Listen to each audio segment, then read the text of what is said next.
Hello everyone, this is Brother and Pastor Craig from ssremnant.org, which is our website, and SSR Media is our YouTube channel.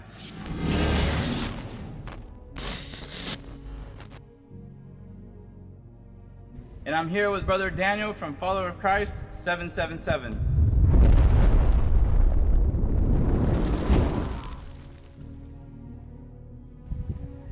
Hello everyone, happy Sabbath to all. We just came out of Sabbath worship services. Another great sermon from Pastor Craig, as always, who goes into minute detail, as I keep saying, and it's true. And we spoke, and Pastor Craig spoke about the appearing of Satan. Okay, so when we look at this and break this down as we've got it highlighted, power, okay, what we're seeing today is not what you're going to see when he appears. All powers in signs and lying wonders, that God will even shorten his time for a season, as the Bible says, because if he was to stick around for a very long time, he would probably deceive more than what he deceived in heaven. Just think of that for a moment. He was in heaven and he took 1/3 of the fallen, 1/3 of the angels with him that fell. And they walked with Christ in heaven. So how much more the sleeping people of this world, the 8 billion people or so that are on this planet today, how many are going to follow and worship this foe when he appears? And all the world wondered after the beast. And they worshipped the dragon which gave power unto the beast. And they worshipped the beast, saying, Who is like unto the beast? Who is able to make war with him? And there was given unto him a mouth, speaking great things and blasphemies. When you look at this deceivableness of unrighteousness, this is commandment breaking. This is Satan continuing his rebellion against the law of God. Okay? Unrighteousness in performing those works is breaking the law of God. This is what this kingdom has been taught to do, to keep the commandments of men and to do away with the commandments of God, which reflects the definition and character of Christ in his perfect, blessed righteousness. Wherefore the law is holy, and the commandment holy and just and good, that the righteousness of the law might be fulfilled in us who walk not after the flesh, but after the Spirit. Little children, let no man deceive you. He that doeth righteousness is righteous, even as he is righteous. He that committeth sin is of the devil, for the devil sinneth from the beginning. For this purpose the Son of God was manifested, that he might destroy the works of the devil. Whosoever is born of God doth not commit sin, for his seed remaineth in him. And he cannot sin, because he is born of God. In this the children of God are manifest, and the children of the devil. Whosoever doeth not righteousness is not of God, neither he that loveth not his brother. We know that in the Battle of Armageddon, which is happening today, where there are 3 unclean spirits that come out of the mouth of the dragon, out of the mouth of the beast, and out of the mouth of the false prophet, which work together to try to deceive the elect of God, to cause them to lose their crowns. And as you see that happening, you have the 3 angels' message. You have the 3 unclean spirits, you have the 3 angels' message, and they're at war. Satan gives power unto his system, but for some reason, ministries proclaim that God's loud cry and his latter rain can't be given till a future event to combat this system, when people are perishing, especially today. This is when we need the latter rain more than ever before, which many are receiving it. And you can see it through their life sermon. The latter rain helps you proclaim the 3 angels' message for these last days with a loud voice to proclaim the righteousness of Christ. We don't need to wait for that. We can do it today and give God glory. That's what we need to be doing today. And I heard another voice from heaven saying, Come out of her, my people, that ye be not partakers of her sins, and that ye receive not of her plagues. For her sins have reached unto heaven, and God hath remembered her iniquities. Either you comply with Christ and his holy law of love, or you comply with the enemy. And the enemy has many minions on this planet. He has many agents, many individuals that work for him, and yet they disguise themselves under the banner of Christianity when it's far from being Christianity, when it is far from being the Christianity of the Bible. They are opposed to biblical truth. For such are false apostles, deceitful workers, transforming themselves into the apostles of Christ. But they pretend, like Satan, they pretend to be Christian. And that points also to Isaiah chapter 4, verse 1. And in that day 7 women shall take hold of one man, saying, We will eat our own bread and wear our own apparel, only let us be called by thy name, to take away our reproach. It's prophetic.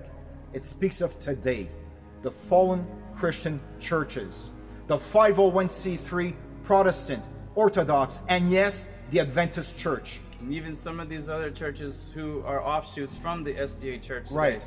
It's either a 501c3 or a 501c4. Why do you say the church has a slavery mentality? Most of it is because of the 501c3, number one, and two, because they're incorporated. Because the church wants to, you can't govern when you're being governed over. So it's almost like the Israelites. They were being governed over. They were being manipulated, this, that, and the other. So I think a lot of that has to do with when you come out of those programs, underneath the federal government from the 501c3, and you unincorporate, you are now totally free of any of that. So they have a slavery mentality in the sense that they want to be governed over, so to speak. And that's suppressing them as far as and oppressing the people. The Lord showed me it's almost like they're having a demonic portal over the top of them. So it's influencing each ministry and each person in a different way, depending on their spiritual maturity. So it could be, this is why we're seeing such moral issues, the financial corruption going on in the churches. This is why you're seeing people leave, because they're tired of this stuff. But it's that slavery mentality where they want to be governed, basically. They don't want to be the one to rule and reign like God called us to. 95% of our churches right now, that's our best guess, we don't have exact numbers, are under that 501c3 or incorporated, this, that, and the other. They're in covenant with Baal. That is a covenant with the kingdom of darkness, basically. They entered into it. They took a bribe from 1954 and entered into a covenant. And, you know, the Bible talks about where you take a bribe, it blinds the eyes of the wise and perverts the words of the righteous. So when you do that, this is why we're seeing so many people in the churches right now blinded. They can't see what's going on, whether it's with Trump, whether it's with their own church, their own life situations, whatever the case may be. You can go listen to a message. 70% of the message may be right on, but it is perverting the words. It's that other 30% that's going to get you in trouble. You know, I could tell you some horror stories of what that produces. And I got to tell you that I didn't even realize the depth of the stranglehold that those tax codes hold over pastors and deacons and trustees and church officers and the churches themselves until not too long ago. And when we moved here and started this ministry, and I'm not going to give you all the details. It's not necessary that I do that, but the depth of intimidation and evil that is held over the necks and the heads of churches relative to the 501c3 tax exempt status cannot be overstated. It's worse than you think it is, and it's worse than I thought it was. I'm just here to tell you by living testimonial that it is worse than you can possibly imagine. And so when you think about these churches, and why are they refusing to speak out? Why are they not taking a stand? Why are they not standing up in the pulpits and telling their people about the Sheriff's First Bill? Why are they not talking about the freedom issues, the constitutional issues of our state and of our community? It's because of that 501c3 tax exempt status that's held over their head by the Internal Revenue Service. That was put in place back in the 1950s by a Texas senator who then became later president of the United States by the name of Lyndon Baines Johnson. That's who we owe this 501c3 monstrosity to, is to Lyndon Johnson. And his goal was to silence the pulpits and to keep them out of politics. And you know what? He succeeded. He succeeded. To the point that our churches today are, for the most part, totally irrelevant to anything that's going on in Washington, D.C. or Helena or anywhere else in the political world. Most churches are totally irrelevant to anything that's going on. And that's why all these things continue to happen. And that's why Christians hold up their hands in dismay and say, why is this happening? And why are we letting this happen? It's because the pastors and churches are strangled by that 501c3 tax-exempt status. It doesn't matter what type of paper that they've signed in order to get some type of benefit from the government. They have linked themselves to trusting in the government. And so when this global one mind system that is established, they are going to have to answer to the authority that they signed those papers with. Exactly. So they are made in the image of the beast. The beast is a Vatican. It's united with a church. And that church is the Roman Catholic Church. Just likewise today, these fallen churches, the 501c3 or 501c4 fallen churches, they are linked with the government. The Vatican is the political arm of the Roman Catholic Church. Church and state united together. Today we have that same format of the image of the beast. And he had power to give life unto the image of the beast, that the image of the beast should both speak and cause that as many as would not worship the image of the beast should be killed. But Christ speaks about a disunity of church and state. He doesn't want that. Then went the Pharisees and took counsel how they might entangle him in his talk. And they sent out unto him their disciples with the Herodians, saying, Master, we know that thou art true, and teachest the way of God in truth, neither carest thou for any man, for thou regardest not the person of men. Tell us therefore, what thinkest thou?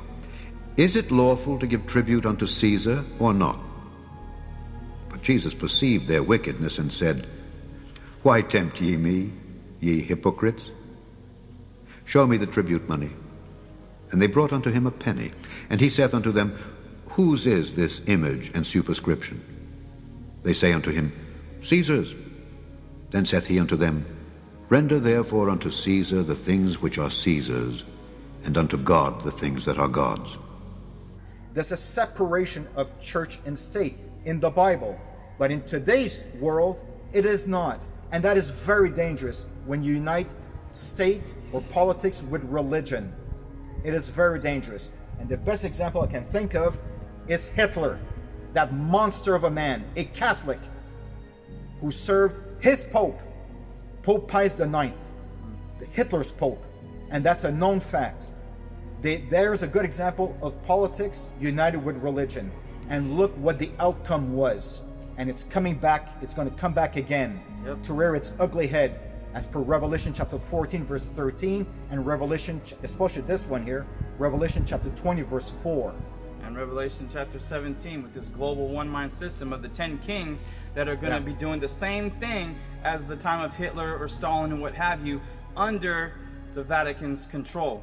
It is that mother of harlots who is getting this whole global system in gear to force us against our will to worship the beast in his image. And this is what we got to continue to prepare for, because Satan is going to appear at some point in his season of temptation to try to globalize his Sunday laws. And we know that what's coming from his mouth is the death decree to kill all saints.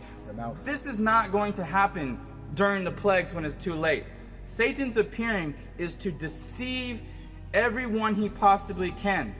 Remember ye not that when I was yet with you, I told you these things? And now ye know what withholdeth, that he might be revealed in his time. For the mystery of iniquity doth already work. Only he who now letteth will let until he be taken out of the way. And then shall that wicked be revealed, whom the Lord shall consume with the spirit of his mouth, and shall destroy with the brightness of his coming, even him whose coming is after the workings of Satan, with all power and signs and lying wonders, and with all deceivableness of unrighteousness in them that perish, because they received not the love of the truth, that they might be saved. And for this cause God shall send them strong delusion, that they should believe a lie, that they all might be damned who believed not the truth, but had pleasure in unrighteousness. When we look at this world today, brethren, you can see that in this battle of Armageddon, between truth and error, you can see how Satan, the beast, and the dragon, the three unclean spirits that are working in this world through all deceivableness and signs and lying wonders of unrighteousness and what have you, they are globalizing this kingdom for Satan's appearing to bring about their unrighteous kingdom and their end time work in deceiving as many as they possibly can. As this threefold union is gathering their camp, God is gathering his camp under the three angels' message in this harvest time and season now, where the angels are reaping this whole world through the three angels' message. And when we proclaim the three angels' message and we begin to live it, the Revelation 18:4, the Holy Spirit, the writer of the inkhorn, during this sealing time, is crying out loud and giving us the power to perform the works of righteousness, going out and proclaiming the truth, living a daily life in your life sermon, and proclaiming the righteousness of Christ. And this latter rain will help you do that. And as you receive the rain and you go out and work and proclaim your good fruits to this world, people see Christ and they want that too. So the loud cry swells and swells and swells. And this is what's been going on with the pioneers and all the way down to this time. But out of the mouth of the beast, the dragon, the false prophet, and their ministers and such, they proclaim this work is future. Hold on, don't do this work right now. Why? Because Satan wants it to be delayed. Like there's no Sunday laws in the pipeline. This is what the Battle of Armageddon is about. You believe the truth and you follow it, you apply it and you perform it and you work it and you give the power to do it, or you don't. But those two classes are being developed today during probationary period time that is open. Once probation closes, this world's history. The mark of the beast has been given to those who love to worship the beast in his image and perform the works of unrighteousness. End of story. When plague 1 drops on this world, it's done. The harvest is over with. The two classes have been established. The sealing has been given and done and completed, as Revelation chapter 7 verses 1 through 5 proclaims, and the mark has been given. And today's the time of decision. We are in the valley of decision. And this is where we've got to get ready for this foe's appearing, brethren, because if we're not going to get ready, how can you stand? Which a lot of people don't understand, brother. The righteousness of Christ, the refreshing presence of the Lord, the latter rain helps you prepare to stand in this most deceivable time that is coming when Satan appears. Proclaim ye this among the Gentiles. Prepare war. Wake up the mighty men. Let all the men of war draw near. Let them come up. Beat your plowshares into swords, and your pruning hooks into spears. Let the weak say, I am strong. Assemble yourselves and come, all ye heathen, and gather yourselves together round about. Thither cause thy mighty ones to come down, O Lord. Let the heathen be wakened and come up to the valley of Jehoshaphat, for there will I sit to judge all the heathen round about. Put ye in the sickle, for the harvest is ripe. Come, get you down, for the press is full, the fats overflow, for their wickedness is great. Multitudes, multitudes in the valley of decision. For the day of the Lord is near in the valley of decision. So again, the second epistle written by Paul to the Corinthians, chapter 11, verses 13 to 15. Very important. For such are false apostles, deceitful workers, transforming themselves into the apostles of Christ. And no marvel, for Satan himself is transformed into an angel of light. Therefore, it is no great thing if his ministers also be transformed as the ministers of righteousness. They appear as ministers of righteousness, but they're not. They're ministers of deceivableness, ministers of unrighteousness. And their God is Satan, who is transformed into an angel of light. Christ is the light, but Satan is a counterfeit. He's a fake. He's the father of lies. He will impersonate Christ. And people will fall for it. Don't fall for it. We see today ministers here in the Philippines, Mr. Kibaloy, who says he's the Son of God. Imagine that. There are so many who question me. Why are you called the appointed Son of God? He saved me first so that He could save you through me. He is looking for a body where He can dwell here on this earth that is not religious, that cannot be used by religion alone. He alone can use that body. And I told Him when He called me, Father, I'm here, use me. There's John Miller in Australia. Tonight, a worldwide investigation into the evil and destructive ways of a self-proclaimed Messiah, a charismatic Australian whose devoted disciples believe he walked this earth 2,000 years ago. And there's this Vissarion in Siberia, Russia, who recently was arrested, and rightfully so. You know your works, and your works are marked, and they're not marked for good. They're marked for evil. Be very careful what you preach. Pope. Just like the Pope, yes. And then you're going to have the real, ultimate false Christ. Final one. The final one, Satan himself. So right now, Satan has his ministers. He represents the beast. The beast is the Vatican. And with his mouth, he's spewing false doctrines. Listen to this Pope. They never, ever, or rarely do speak about Christ in their major speeches. Look at the Pope in his speech to Congress, the US Congress, in September of 2015. He never said a word about Christ. He even said the cross of Christ was a failure. He is not speaking for Christ, he's speaking anti-Christ by saying these things, by saying that same-sex civil unions are okay. That's not the position of Christ. That goes against Leviticus 18 verse 22. This is what Satan does. He's using his minions on this planet, the Pope and the Protestant ministers, to spew all kinds of things to make you feel good, not to worry about your level of righteousness, which should reflect the righteousness of Christ. That's right. But it's not. We have to reflect the righteousness of Christ. Pastor Craig and I have been speaking about this for the longest time. We have to imitate Christ. But if you partake in lawlessness or in iniquity, then you're imitating Satan. Be ye therefore followers of God as dear children, and walk in love, as Christ also hath loved us, and hath given himself for us an offering and a sacrifice to God for a sweet-smelling savour.